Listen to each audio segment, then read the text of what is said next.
Hi everyone and welcome to daily world affairs. और आज का जो हमारा टॉपिक है बेसिकली तो ये भारत को लेकर के है कि किस प्रकार से भारत जो है वो वर्ल्ड का नेक्स्ट ग्रेट इकोनॉमिक पावर बनने वाला है। तो क्या ये वाकई होगा, और इस चीज़ को हम लेकर के इस वीडियो में डिस्कस करेंगे। और ये जो सवाल है ये अपने आप में कोई हवा में सवाल नहीं करा गया है।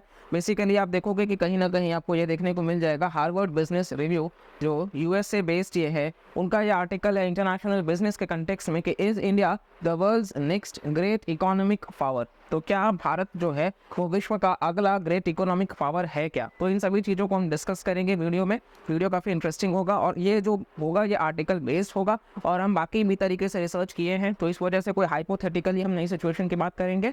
तो चलिए वीडियो की शुरुआत करते हैं। बेसिकली यहाँ पे आप देखोगे तो गोल्डमैन सैच्स, जैसा कि आपने देखा है, प्रेडिक्ट किया उन्होंने कि भारत जो है वो सेकेंड लार्जेस्ट इकोनॉमी बन जाएगा बाई 2075। 2075 तक सेकेंड लार्जेस्ट इकोनॉमी, यानी कि हम यूएसए को रिप्लेस कर देंगे, चाइना के सीधा बाद रहेंगे। फिलहाल के लिए आप देखोगे तो भारत कितना है, फिफ्थ लार्जेस्ट इकोनॉमी है, जहाँ पे टॉप पे आता है as usual United States of America, China. इसी के साथ साथ में आप देखोगे तो जापान, जर्मनी और फिर भारत है। लेकिन उस वक्त चाइना जो है वो फर्स्ट पे आ जाएगा, भारत जो है वो सेकंड पे आ जाएगा और यूएस जो है वो थर्ड पे आ जाएगा। और जो इकोनॉमी होगी वो $50 ट्रिलियन को पार कर जाएगी, जो कि आज के टाइम लगभग 4 ट्रिलियन है। हालांकि आप देखोगे इवन वर्ल्ड बैंक के एक रिपोर्ट के हिसाब से हम देखें तो 2047 तक, यानी कि भारत जब 100 साल कंप्लीट कर लेगा अपने आज़ादी का, तो उस वक्त आपको देखने को मिल जाएगा कि इंडिया एक डेवलप्ड नेशन बन जाएगा, जो कि उसका टारगेट ही है। ये देखिए, ये आप डेवलप जो है ये तो स्टेटस खुद के हिसाब से है, लेकिन ये डेवलप जो होगा वो जीडीपी के कंटेक्स्ट में और पीपीपी के कंटेक्स्ट में होगा, परचेजिंग पावर पैरिटी। भारत को ओवरऑल बहुत ज़्यादा विकास करना है, ये तो कोई डाउट ही नहीं है, क्योंकि उसमें हमको बहुत आगे जाना है, तभी हम इन चीज़ों को कर पाएंगे। और इस वजह से आप देखोगे कि ये अपने आप में वर्ल्ड बैंक का रिपोर्ट भी इस चीज़ को इंसिस्ट करता है और भारत को स्टिल इसको लेकर के बहुत मेहनत करना है। लेकिन अभी तक हमने क्या किया है और आगे क्या करना है, चैलेंजेस क्या आएंगे, इनके बारे में बात कर लेते हैं। और ये साथ साथ आप देखोगे तो फाइनेंशियल टाइम्स का जो मार्टिन वुल्फ है उन्होंने भी सजेस्ट किया है कि 2050 तक परचेजिंग पावर जो है वो 30% ज़्यादा हो जाएगा दैन ऑफ द यूएस 2050 तक। ठीक है, परचेजिंग पावर मतलब कि आपका खरीदने का क्षमता। ठीक है, आप अगर इंडियन रुपी है तो उससे आप कितना परचेज कर सकते हो, यूएस डॉलर है तो कितना, और एवरेज सिटीजन का जो इनकम है वो कितना बढ़ेगा। ठीक है, चलिए नेक्स्ट हम बात कर लेते हैं डिमांड। तो देखिए पॉजिटिव्स की बात कर लेते हैं कि भारत इस चीज़ को वाकई कैसे कर पाएगा। तो सबसे पहला चीज़ जो है वो है डिमांड, कि भारत में कहीं ना कहीं जस्ट बिकॉज कि इंडिया लार्जेस्ट पॉपुलेटेड नेशन है, तो इस वजह से डिमांड जो है वो सबसे ज़्यादा है। ठीक है, इसी के साथ साथ में आप देखो कि कंज्यूमर बूम, कहीं ना कहीं फेस्टिवल्स, बाकी सारी चीज़ें भी लगातार बनी रहती हैं और इस वजह से इनकम लेवल भी बढ़ रहा है। पॉवर्टी से भी आप देखोगे तो कहीं ना कहीं मतलब 50% ऑफ द पॉपुलेशन को पॉवर्टी से बाहर निकाला गया है, जिसका डेफिनेशन अगेन वर्ल्ड बैंक जो है वो देता है कि $2.15। अगर इससे मतलब ज़्यादा कोई अर्न कर रहा है तो वो मतलब बिलो पॉवर्टी लाइन में नहीं आता है। नेक्स्ट है कॉन्टेक्स्ट, अप्रोप्रिएट इनोवेशन, तो किस तरीके से हम चीज़ों को इनोवेट कर रहे हैं ग्रीन ट्रांजिशन के तरफ, इंटरनेशनल सोलर अलायंस, और साथ साथ में क्लाइमेट चेंज की बातें हम करते हैं, इसको लेकर के हम फोकस दिखा रहे हैं। सप्लाई साइड की भी बात कर लेते हैं तो कहीं ना कहीं अगेन आत्मनिर्भर Bharat, production linked incentive scheme, make in India जैसी चीज़ें भी आपको देखने को मिल जाएंगी।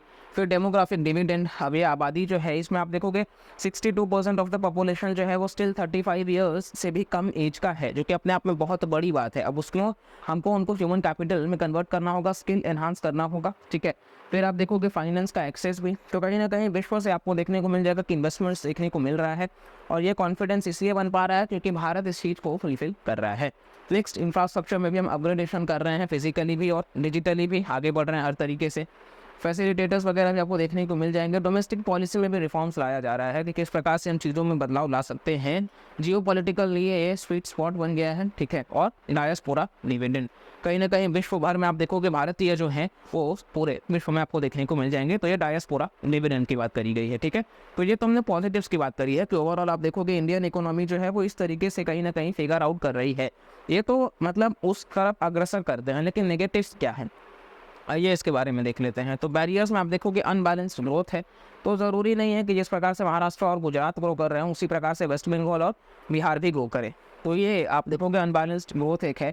अनरियलाइज्ड डेमोग्राफिक पोटेंशियल, अब अगेन आपको ये डेमोग्राफी तो है, आबादी सबसे ज़्यादा है, लेकिन पोटेंशियल कितना है और इस पोटेंशियल को एक्सप्लोर करने के लिए कर क्या रहे हैं, सबसे बड़ी बात है।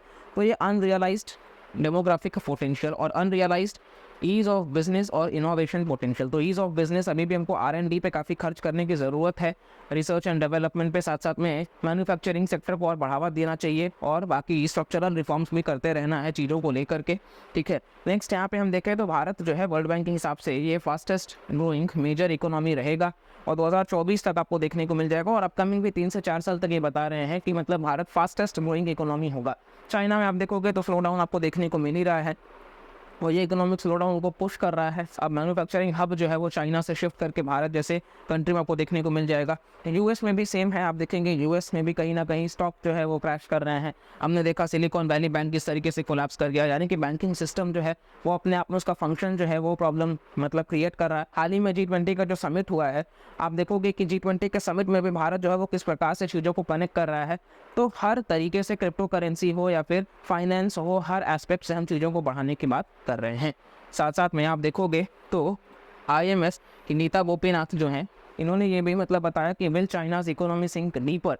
कहीं ना कहीं आप देखोगे तो ये सीरियस क्राइसिस में है। कोविड-19 के बाद से रियल एस्टेट में 30% तक का जो है वो गिरावट देखने को मिला है और ये बताता है कि चाइना जो है वो कितना बड़ा एक मतलब ट्रैप में जाता जा रहा है। इसका जो बेल्ट एंड रोड इनिशिएटिव है, लोन तो भर भर के बांटने लग गए और वो आप देखोगे कि कहीं ना कहीं आज वो लोन रीपे नहीं कर पा रहे हैं और जहाँ पे इन्वेस्टमेंट किए भी थे उससे बहुत ज़्यादा बना भी नहीं पा रहे हैं। तो ये आपको देखने को मिल जाएगा प्रॉब्लम। साथ साथ में IMF के हिसाब से आप देखोगे global economy to slow further, जो कि साइंस दिखाता है रेजिलियंस एंड चाइना रीओपनिंग, ठीक है। तो ये ओवरऑल में बात है कि रेजिलियंस किस प्रकार से जो ग्लोबल इकोनॉमी में तो स्लो डाउन है ही और चाइना का रीओपनिंग जो है वो भी मतलब अपने आप में ये आपको देखने को मिल जाएगा कि चाइना जो है वो ओवरऑल एक फेल्ड स्टेट का कॉन्सेप्ट भी बन रहा है, ठीक है। और इसी के साथ साथ में आप देखोगे ये लेटेस्ट वर्ल्ड इकोनॉमिक आउटलुक जो IMF का होता है उसने ग्रोथ प्रोजेक्शंस दर्शाया है 2024 तक के लिए भी। तो आप देखोगे यहाँ पे भारत आपको देखने को मिल जाएगा किस प्रकार से हम 6.1 के साथ में सबसे ज़्यादा पे हैं। तो इसीलिए ये आर्टिकल अपने आप में बताता है कि किस तरीके से भारत के लिए ये फेवरेबल सिनारियो है, बशर्ते हमें बाकी सारे सेक्टर्स पे भी काम करना है, चाहे हमारा वो प्राइमरी सेक्टर हो उसका ट्रांजिशन करना है सेकेंडरी सेक्टर पे, सर्विस सेक्टर को और बेहतर बनाना है, ह्यूमन कैपिटल को ग्रो कराना है, लोगों के अंदर स्किल को बढ़ाना है और साथ साथ में ओवरऑल हमारा जो इम्पोर्ट है वो हम नॉन मतलब बोल सकते हैं एसेंशियल गुड्स को हम एलिमिनेट कर सके और एक्सपोर्ट्स को हम बढ़ावा दे सके। तो ये ओवरऑल था जहाँ पे हम डिस्कस कर रहे थे कि किस प्रकार से भारत जो है वो मतलब वर्ल्ड इकोनॉमी पे मतलब हमेशा कंटिन्यू रहेगा बेहतर पोजीशन में और बाकी स्ट्रक्चरल रिफॉर्म्स करते रहने की ज़रूरत है। तो इस वीडियो से सिर्फ इतना ही, बाकी चैनल पे भी आपको वीडियोस देखने को मिल जाएंगे। तो आपको अगर कंटेंट पसंद आ रहा है तो प्लीज़ लाइक करिएगा, चैनल को सब्सक्राइब करिएगा, कमेंट करके भी ज़रूर बताइएगा और वीडियोस पसंद आए तो प्लीज़ शेयर भी करते रहिएगा और बाकी भी वीडियोस आपको चैनल पे देखने को मिल जाएंगे तो आप उनको भी फॉलो कर सकते हैं। चलिए मिलते हैं अगले वीडियो में, तब तक के लिए bye bye, take care and जय हिंद।